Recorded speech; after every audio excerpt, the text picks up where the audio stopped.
YouTube fam, welcome back to our literary journey.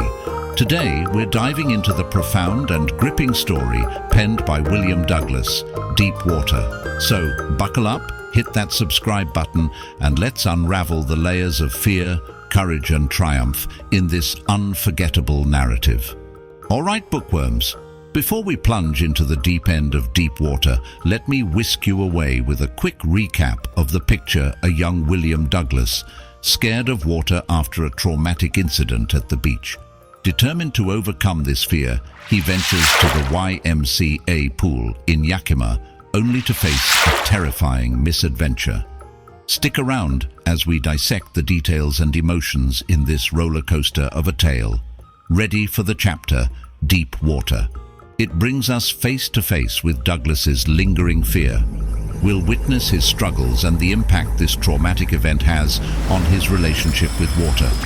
But fear not, because in true storytelling fashion, there's hope and redemption on the horizon.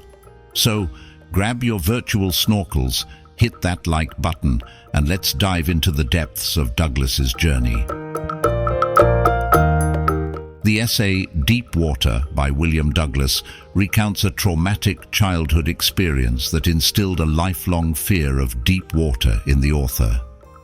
As a young boy of around 10 or 11, Douglas decided to learn how to swim at the YMCA pool in Yakima. Despite his initial aversion to water, he gathered confidence with the help of water wings and began paddling in the pool. However, a misadventure occurred when Douglas went to the pool alone. A much older and muscular boy, a big bruiser, entered the pool and, as a prank, threw Douglas into the deep end. Despite his attempts to reach the surface, Douglas found himself struggling and terrified, unable to fight the overwhelming force of the water. The older boy eventually saved him, but the experience left Douglas deeply shaken. The trauma from this incident created a lifelong fear of water for Douglas.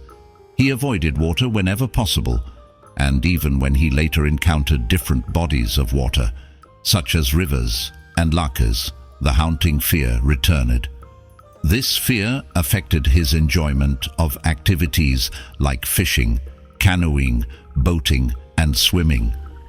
Years later, determined to overcome his fear, Douglas sought the help of a swimming instructor. Through rigorous training, including hours of practice and exercises in a pool, he gradually conquered his fear.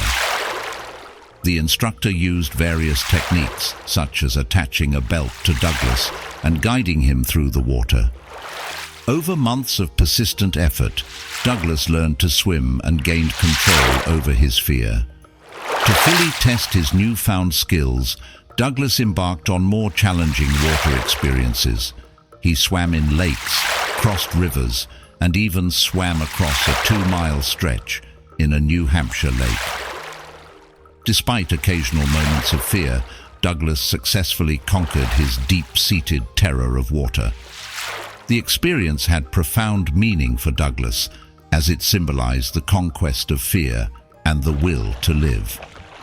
Overcoming the sensation of dying and the fear associated with it allowed him to walk the trails and climb the peaks without the burden of fear holding him back. In the end, Douglas's narrative explores the transformative power of confronting and conquering one's fears, illustrating the journey from panic and trauma to eventual freedom and release. And there you have it, folks, the riveting tale of Deep Water by William Douglas. From the haunting fear of a childhood incident to the triumphant conquering of that very fear, this narrative takes us on a powerful journey. What lessons can we draw from Douglas's experience? What fears have you conquered in your own life? Share your thoughts in the comments below. Don't forget to like, subscribe, and ring that notification bell for more literary explorations. Until next time, happy reading.